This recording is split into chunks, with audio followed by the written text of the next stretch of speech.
Los fondos cerrados, que en inglés le llaman closed-end funds y en Reino Unido se conocen con el nombre de trusts, son como fondos de inversión, pero con dos diferencias fundamentales. La primera es que sus acciones cotizan en el mercado como cualquier otra acción, cosa que con los fondos de inversión no ocurre. Y segundo y más importante es que una vez que el fondo cerrado está creado, ya no puede entrar nuevo dinero. Tú no puedes suscribir, entregar nuevo capital a los gestores del fondo cerrado. Por eso se llaman fondos cerrados. A diferencia de los fondos de inversión tradicionales que son abiertos, porque permanentemente uno puede hacer nuevas aportaciones o pedir que le devuelvan el dinero. Te explico cómo surgen los fondos cerrados para que la idea te quede más clara.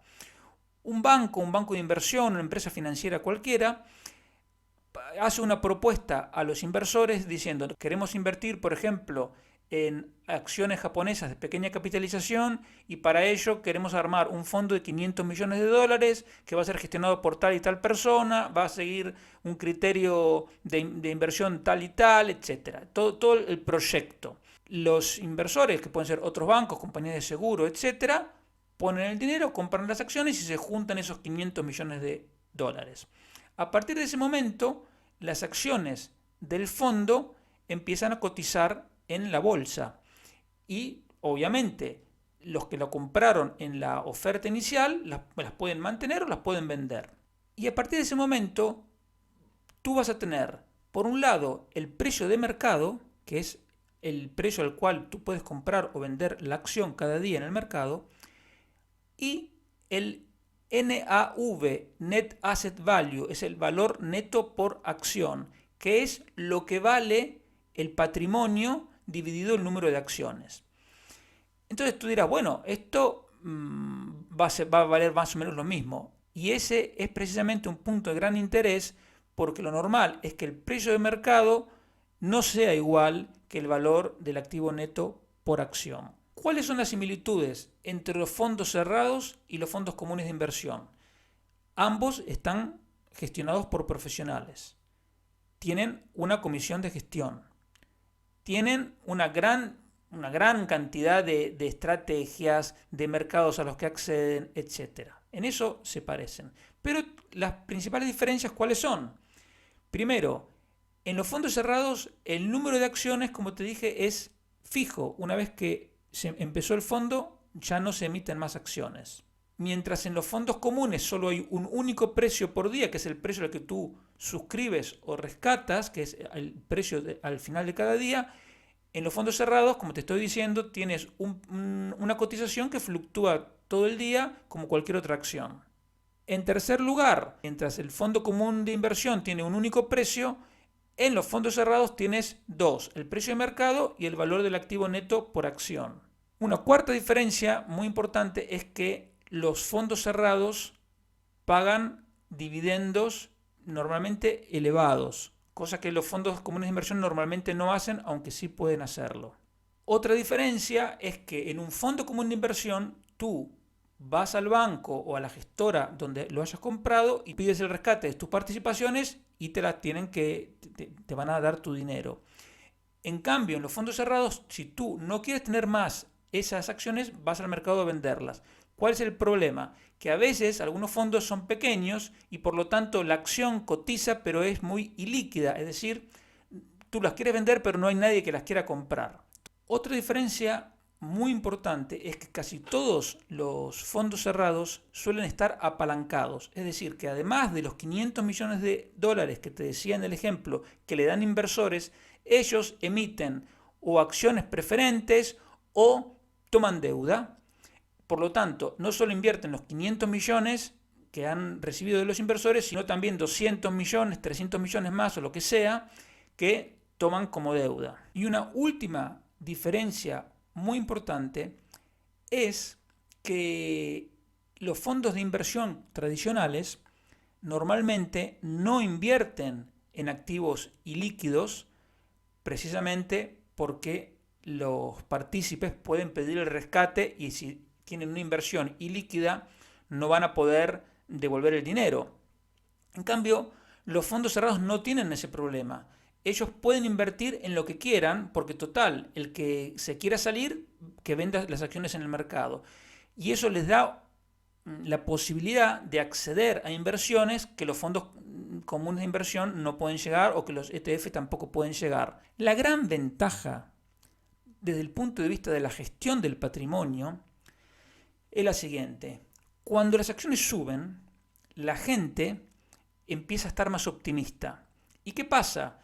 Ven que las acciones suben, se sienten tontos por no haber invertido antes y empiezan a poner el dinero en fondos comunes de inversión. Entonces, si tú eres el gestor, empiezas a recibir cada vez más dinero.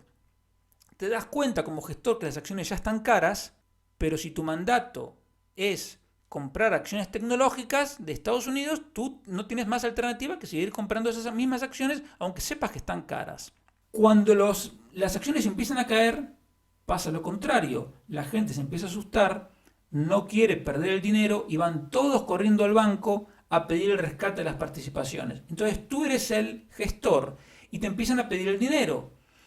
Y te das cuenta que las acciones están baratas, que no es el momento de venderlas, pero el partícipe pide el dinero, entonces te obligan al gestor a vender las acciones a mal precio para devolverles el dinero.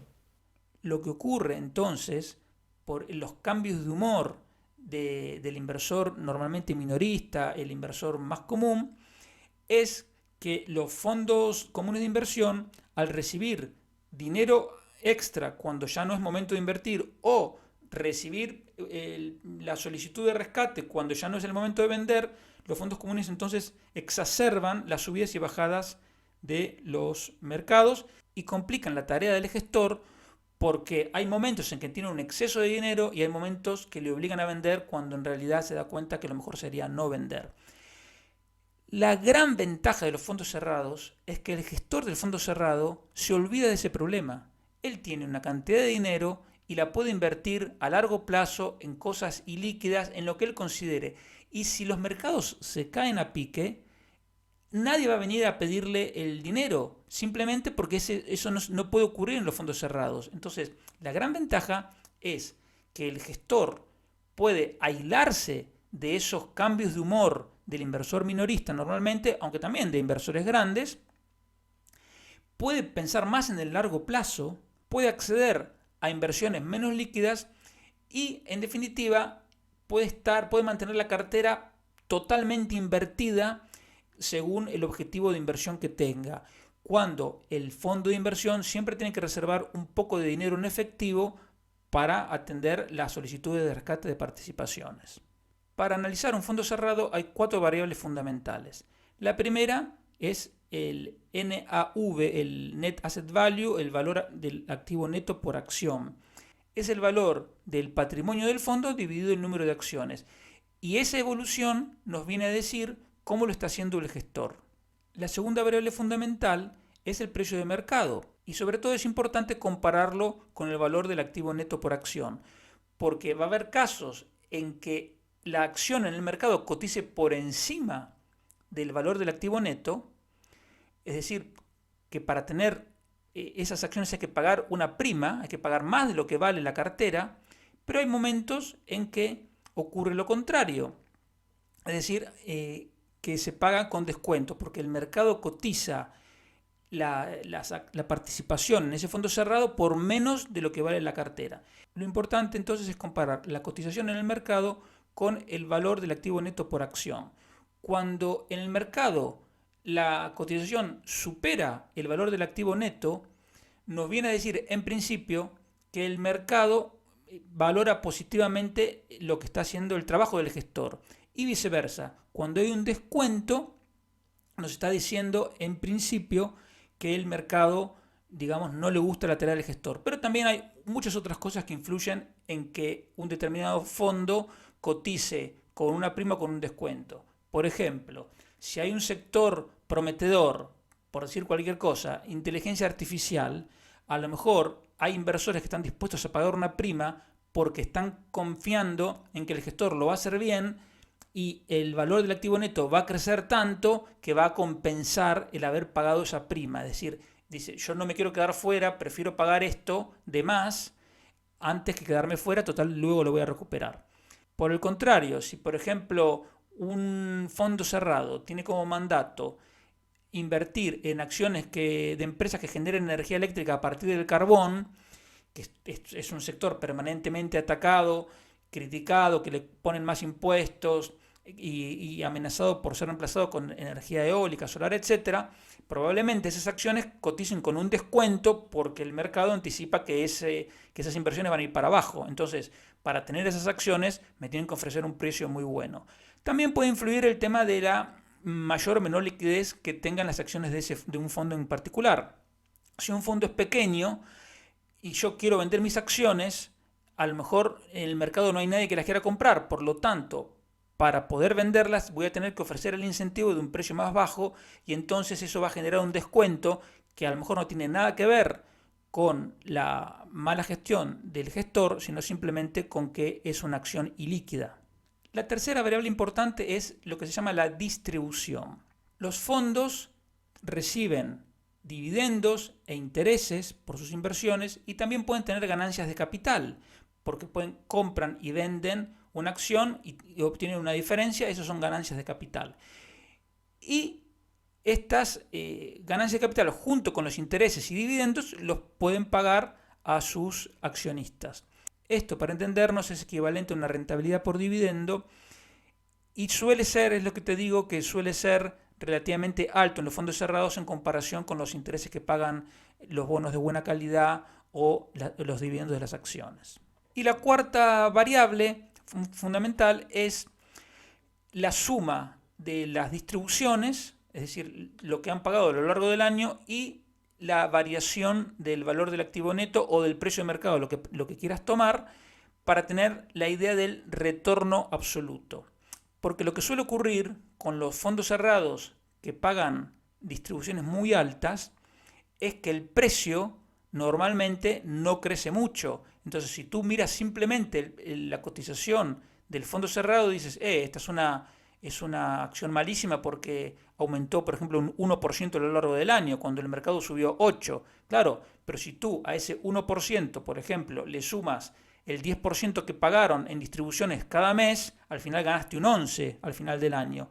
Entonces lo hiciste mejor que el mercado. Entonces, a veces es difícil comparar porque tienes que hacer bastantes cuentas, aunque normalmente hay muchas páginas web que esto te lo aclaran bien. Hay un punto fundamental, que cuando tú miras por primera vez los datos de fondos cerrados, las rentabilidades por dividendos, es decir, las distribuciones, suelen ser muy atractivas. Entonces lo que pasa con los inversores novatos es que se tiran de cabeza al que paga la rentabilidad por dividendo más alta. Y eso es un error. ¿Por qué? Porque esos dividendos pueden no ser sostenibles, simplemente no se pueden pagar. Entonces hoy te da una rentabilidad muy alta y resulta que a los 2 o 3 meses que tú tienes la acción, reducen a la mitad o a una cuarta parte lo que estaban pagando y entonces lo que parecía que era una gran oportunidad no lo era. Para saber si una distribución es sostenible, lo primero que tenés que hacer es aplicar esta fórmula que te voy a dar, que es muy básica, pero es el primer filtro que tendría que pasar. Y es que la rentabilidad por dividendo, es decir, las distribuciones que pagó a lo largo de 12 meses el fondo, dividido el precio medio del valor del activo neto durante esos mismos 12 meses, que esas distribuciones sean menor que el total return, que como te dije antes, es la suma de las mismas distribuciones más la evolución del valor del activo neto. Imagínate que un fondo paga una distribución del 10%, que es muy atractiva. Y tú ves que el total return o retorno absoluto es del 14%, porque es la suma del 10% de las distribuciones más un 4% que subió el valor del activo neto. En ese caso tendríamos que, pese a que la distribución es muy alta, el 10%, el fondo seguiría creciendo y eso es lo que nos dice el crecimiento del valor del activo neto. Imagínate ahora la situación opuesta, que el fondo paga un 10% de distribución, pero su retorno absoluto ha sido del 8%. ¿Y eso por qué ocurre? Porque tiene el 10% de distribuciones, pero el valor del activo neto ha bajado un 2%. 8 es menor que la distribución. Eso nos diría que esa distribución puede ser insostenible, porque el patrimonio gestionado por el fondo se está achicando, y eso es lo que nos dice la evolución del valor del activo neto, porque como el número de acciones en los fondos cerrados es fija, sabemos por la misma evolución del precio del valor del activo neto si el total del patrimonio gestionado está aumentando o está disminuyendo. Entonces, si nos pagan una distribución muy alta, pero el patrimonio gestionado está menguando, nos está diciendo que eso no se va a poder sostener en el tiempo. Los fondos cerrados están especialmente desarrollados en Estados Unidos, que como te dije antes se llaman Closed End Funds, y en Reino Unido, donde se los conoce con el nombre de Trusts. Para analizar los fondos cerrados en Estados Unidos, yo te recomiendo la web CEF Connect, Closed End Funds Connect, que tiene esto, que es lo más importante, el Fund Screener, que es como un buscador de fondos, donde tú puedes encontrar, hay como unos 450, le das aquí a Start New Search, ok, y ahí puedes buscar. En Estados Unidos están los fondos municipales, que son los que emiten obviamente las ciudades, porque tienen ventajas fiscales y por eso los tratan por separado. Pero en definitiva tienes fondos de bonos, fondos de acciones o híbridos. Vamos a darle por ejemplo a híbridos. Tú le puedes dar por ejemplo a Global Allocation, es decir, que invierten en todo el mundo, y le das aquí abajo donde dice View Funds, que te da los resultados. Y aquí tienes 16 fondos, te indica aquí, que pertenecen a esta categoría de Global Allocation. Aquí tienes ya bastante información. En primer lugar, el ticker, que es el nombre con el que cotiza en la bolsa de Estados Unidos, el nombre del fondo, la estrategia, que en este caso es toda la misma porque es la que buscamos, cuál es la gestora, y tienes mucha más información. Lo importante es que puedes, por ejemplo, este es el caso del apalancamiento. Si te interesa ver eso, puedes darle ahí y te los ordena de menor a mayor según el apalancamiento. Hay desde un fondo que no tiene nada hasta un fondo que tiene el 57% de apalancamiento. Es decir, que de lo que tiene para invertir, el 57% lo debe, es deuda. Y puedes hacer lo mismo con la distribution rate que te comentaba, es digamos la rentabilidad por dividendo, que varía muchísimo porque va desde menos del 6% hasta el 22%. Con qué frecuencia pagan. Y la otra variable fundamental, que es la del descuento o la prima, que tienes desde fondos que cotizan con un descuento de casi el 20% a otro que cotiza con una ligera prima.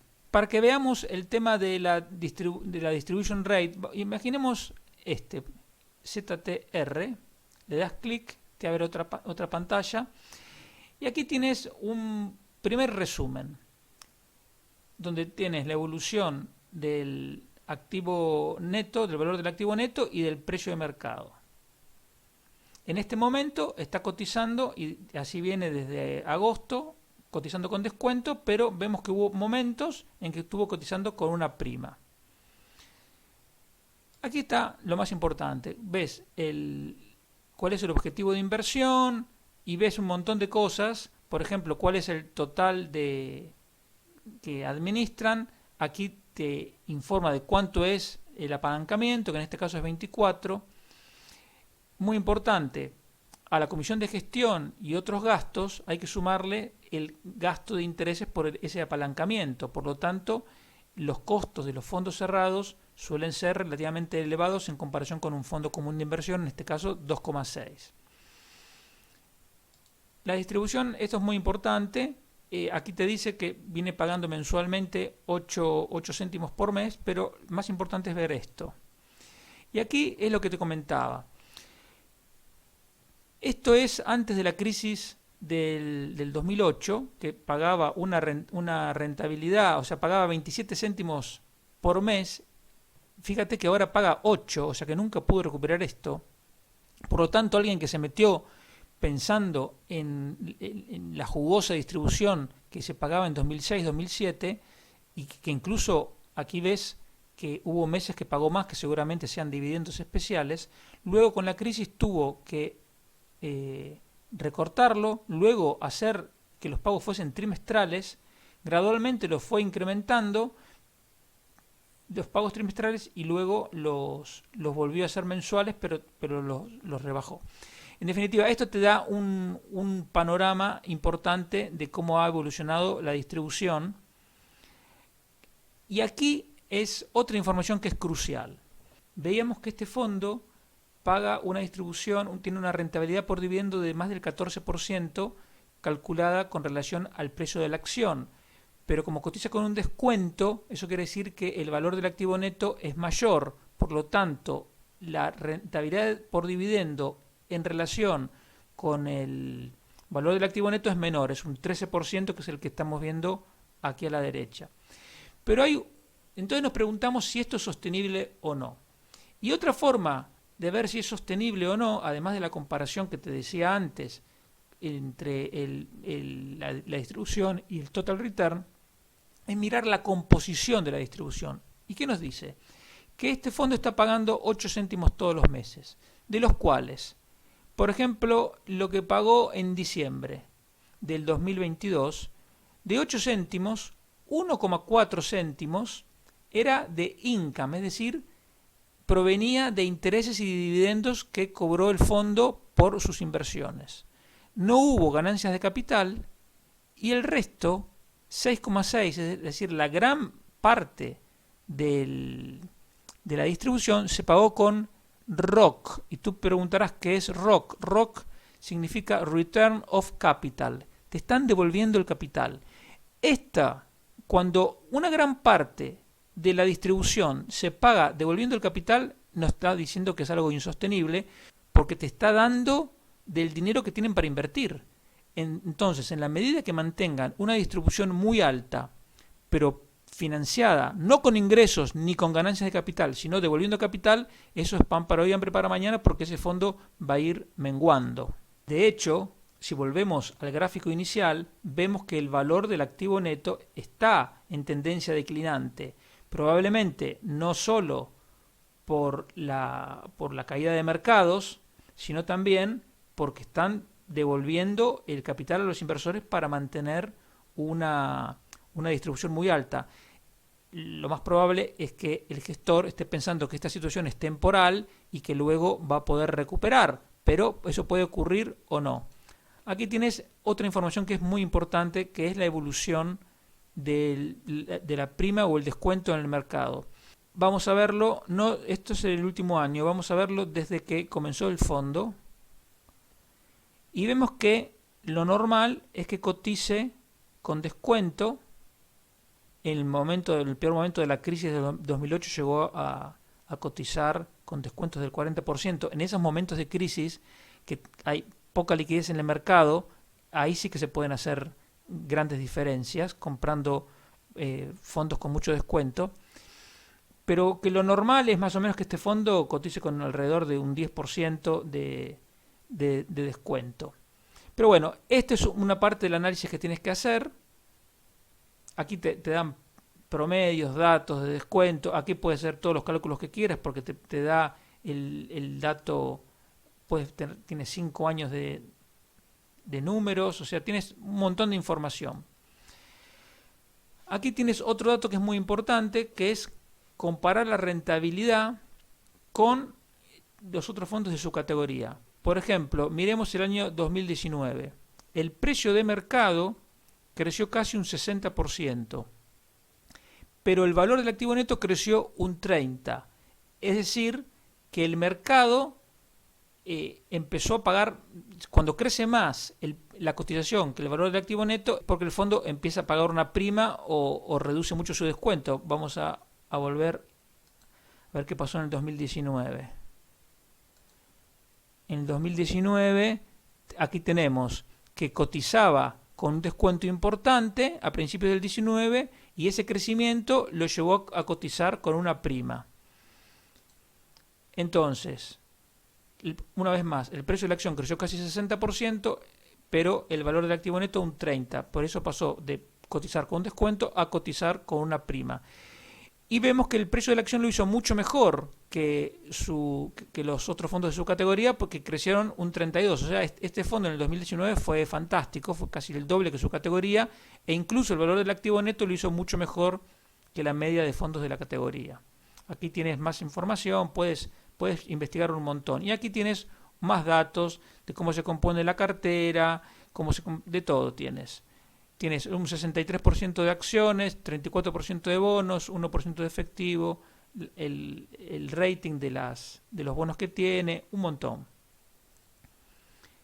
Es muy buena esta página. Y la otra, la de los fondos o trust de Reino Unido, están en la página The AIC Co. UK. Esto significa The Association of Investment Companies. Aquí también lo bueno es ir a Research Tools y tienes el Screener. Esta es la parte que nos interesa. Aquí hay más de 400 fondos en Reino Unido y puedes filtrarlos por todas estas categorías. Aquí te dice, en total hay 405 fondos. Puedes elegir lo que se te ocurra. Hay un montón de alternativas. Aquí ves, por ejemplo, lo que te decía, Debt Direct Lending. ¿Esto qué significa? Que son fondos que dan préstamos a empresas, es decir, actúan como si fuesen bancos. Normalmente les da una rentabilidad más alta y esto es algo que un inversor minorista no puede acceder. Y hay un montón de alternativas. Miremos, por ejemplo, Global Emerging Market, por decir uno cualquiera. Vamos a poner únicamente que tenga un valor de al menos 250 millones de libras, porque esto es de Reino Unido. Y aquí nos muestra que hay 5 fondos. Y ahí los puedes empezar a comparar de la forma que quieras.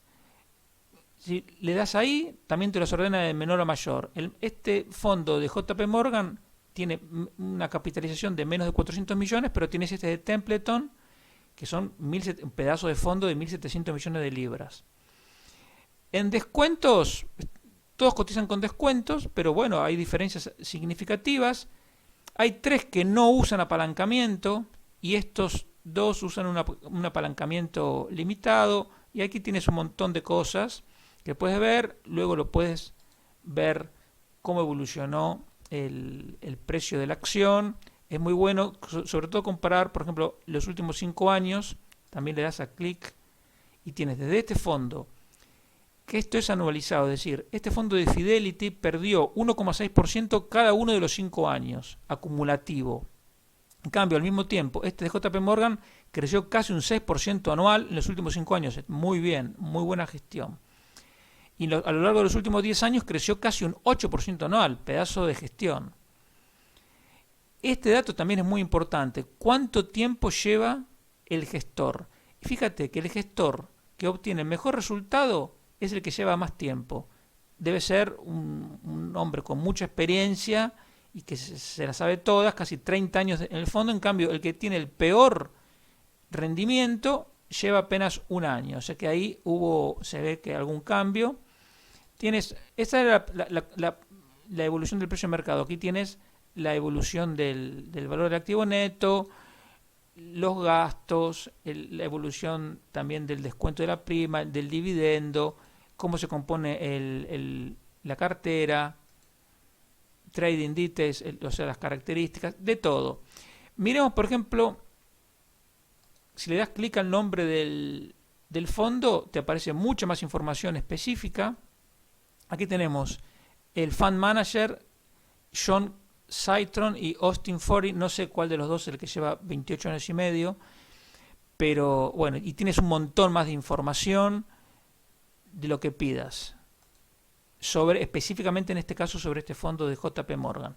En suma, para meterte en fondos cerrados tienes que hacer los deberes y tienes que analizar. Entonces, con estas 2 páginas vas a encontrar un montón de información que te va a permitir analizar cada fondo en detalle y separar la paja del trigo.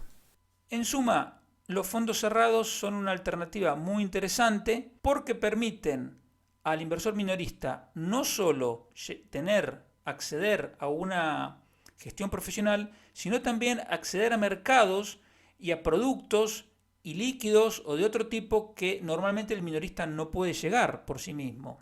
Además, puede participar en la gestión no solo profesional, sino también con apalancamiento, que es un arma de doble filo, que en los buenos momentos puede potenciar la rentabilidad, pero también en los malos momentos puede jugarte en contra. Entonces, si te interesa, lo que hay que hacer es mirar a fondo en los buscadores, ver bien todas las características del fondo, cuáles son sus objetivos, cuáles son tus objetivos, porque si tú quieres tener una renta, vas a tener que elegir un tipo de fondos.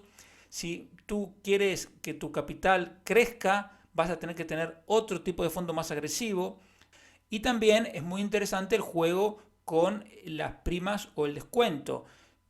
Tú, si investigas mucho, puedes encontrarte que hay un fondo que normalmente cotizó con primas y ahora está cotizando con un descuento. Entonces hay que investigar cuál es la razón, pero eso puede ser una potencial ganancia, es decir, compro con descuento y simplemente me quedo esperando a que el mercado vuelva a cotizar esa acción con una prima y ahí tienes una fuente adicional de ganancia. Es decir, jugar con las primas y descuentos también es un arma de doble filo, te da la oportunidad de obtener una fuente de ganancia adicional, pero ojo que también te puede volver en contra porque no está nada escrito y un fondo, aunque haya cotizado siempre con primas, puede de aquí en adelante cotizar siempre con descuentos y entonces esa ventaja nunca la hace. Por eso aquí no hay nada fácil, no es como simplemente mirar, esto es con descuento, lo compro barato y ya está. No, porque puede cotizar con un 20% de descuento